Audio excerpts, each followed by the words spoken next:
Hello ಎಲ್ರಿಗೂ ನಮಸ್ಕಾರ. Welcome back to Shreyanvi's world. ನಾವಿವತ್ತು ಹೋಗ್ತಾ ಇರೋದು ತಾಯಿ ಚಾಮುಂಡೇಶ್ವರಿ ನೆಲೆಸಿರೋ ಪುಣ್ಯಕ್ಷೇತ್ರ ಚಾಮುಂಡಿ ಬೆಟ್ಟಕ್ಕೆ. ದೇಶದ 18 ಮಹಾಶಕ್ತಿ ಪೀಠಗಳಲ್ಲಿ ಮೈಸೂರಿನ ಚಾಮುಂಡಿ ಬೆಟ್ಟ ಕೂಡ ಒಂದು ಎಂದು ಪರಿಗಣಿಸಲಾಗಿದೆ. ತಾಯಿ ಚಾಮುಂಡೇಶ್ವರಿ ದೇವಾಲಯವು ಒಂದು ಅದ್ಭುತ ಶಕ್ತಿ ಪೀಠ. ಶಕ್ತಿ ಸ್ವರೂಪೆಯಾದ ತಾಯಿ ಚಾಮುಂಡೇಶ್ವರಿ ದೇವಿ ಮಹಾ ಅಸುರನಾಗಿದ್ದ ಮಹಿಷಾಸುರನನ್ನು ವಧಿಸಿ ಇಲ್ಲಿ ನೆಲೆಯಾದ ಮೇಲೆಯೇ ಈ ಒಂದು ಸ್ಥಳಕ್ಕೆ ಚಾಮುಂಡಿ ಬೆಟ್ಟ ಅಂತ ಬಂದಿದ್ದು. ಇದಕ್ಕೂ ಮೊದಲು ಮಹಿಷಾಸುರನೆಂಬ ಅಸುರನೇ ಇಡೀ ಮೈಸೂರನ್ನ ಆಳ್ತಿದ್ದ. ಮೊದಲು ಮೈಸೂರಿನ ಹೆಸರು ಮಹಿಷಾಸುರನ ಊರು ಎಂದೇ ಕರೆಯಲಾಗುತ್ತಿತ್ತು. ಕಾಲಕ್ರಮೇಣ ಮೈಸೂರು ಎನ್ನಲಾಯಿತು. ಮಹಿಷಾಸುರ ಅವನೊಬ್ಬ ಅಸುರನ ಪುತ್ರ. ಮಹಿಷಾಸುರನು ಭಾರೀ ತಪಸ್ಸು ಮಾಡಿ ಬ್ರಹ್ಮದೇವನಿಂದ ವರ ಪಡೆದುಕೊಂಡನು.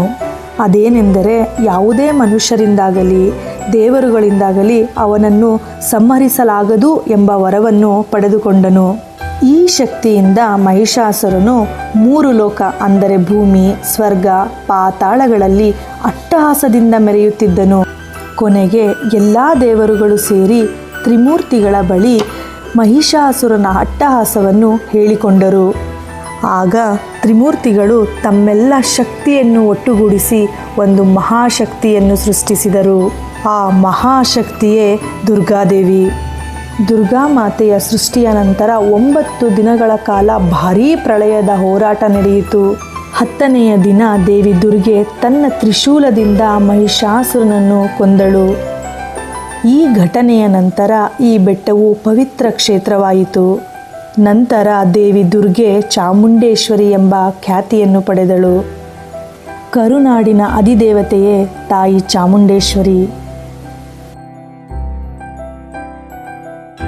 ಕ್ರಿಸ್ತಶಕ 1659ರಲ್ಲಿ ದೊಡ್ಡ ದೇವರಾಜ ಒಡೆಯರ್ರವರು ಚಾಮುಂಡಿ ಬೆಟ್ಟಕ್ಕೆ 1000 ಮೆಟ್ಟಿಲುಗಳನ್ನು ನಿರ್ಮಿಸಿದರು. ಇದೇ ಸಮಯದಲ್ಲಿ ಶಿವನಿಗೆ ಪ್ರಿಯವಾದ ನಂದಿಯನ್ನೂ ಕೆತ್ತಿಸಿದರು. ಚಾಮುಂಡಿ ಬೆಟ್ಟದ ಮೇಲೆ ಲಕ್ಷ್ಮೀನಾರಾಯಣ ಸ್ವಾಮಿ ಮತ್ತು ಮಹಾಬಲೇಶ್ವರ ಎಂಬ 2 ಪುರಾತನ ದೇವಾಲಯಗಳಿವೆ. ನವರಾತ್ರಿ ಬಂದರೆ ಸಾಕು ಇಡೀ ಮೈಸೂರು ನಗರವೇ ಸಡಗರ ಸಂಭ್ರಮದಿಂದಿರುತ್ತದೆ. ಇನ್ನು ಶಕ್ತಿದೇವಿಯ ಆರಾಧನೆ ನಡೆಯುವ ಈ 9 ದಿನಗಳಲ್ಲಿ ವಿಶೇಷ ಪೂಜೆ ನಡೆಯುತ್ತದೆ.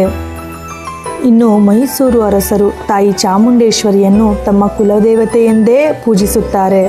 ಇನ್ನು ದಸರಾದ ಚಾಲನೆ ಬೆಟ್ಟದ ತಾಯಿ ಚಾಮುಂಡೇಶ್ವರಿಯ ಆರಾಧನೆ ನಂತರವೇ ಆರಂಭವಾಗುತ್ತದೆ.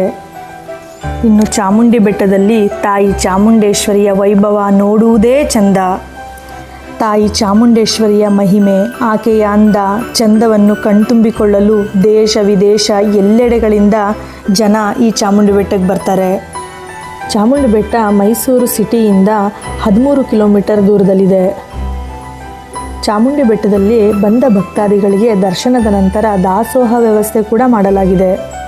ತಾಯಿ ಚಾಮುಂಡೇಶ್ವರಿಯನ್ನು ದುರ್ಗೆ, ನಾಡದೇವಿ, ಮಹಿಷಾಸುರ ಮರ್ದಿನಿ ಅಂತ ಹಲವಾರು ಹೆಸರುಗಳಿಂದ ಕರೀತಾರೆ. ಚಾಮುಂಡೇಶ್ವರಿಯ ದರ್ಶನ ಮುಗಿಸಿ ಊಟನ ಮುಗಿಸಿ ಕೊನೆಯಲ್ಲಿ ಮಹಿಷಾಸುರನ ಸ್ಟ್ಯಾಚು ಕೂಡ ಇಲ್ಲಿ ನಾವು ನೋಡ್ಬೋದು.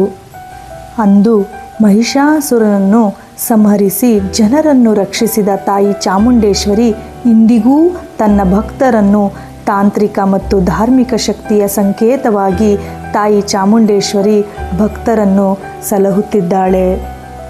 ಅಷ್ಟಮಾತೃಕೆಯರಲ್ಲಿ ಒಬ್ಬಳಾದ ತಾಯಿ ಚಾಮುಂಡೇಶ್ವರಿ ಬರುವ ಭಕ್ತರ ಸಂಕಷ್ಟಗಳನ್ನು ಪರಿಹರಿಸುವ ಕರುಣಾಮಯಿ. ತಾಯಿ ಚಾಮುಂಡೇಶ್ವರಿ ಎಲ್ಲರಿಗೂ ಒಳ್ಳೇದು ಮಾಡಲಿ, ಆಯಸ್ಸು ಆರೋಗ್ಯ ಕೊಟ್ಟು ಎಲ್ಲರನ್ನ ಕಾಪಾಡಲಿ.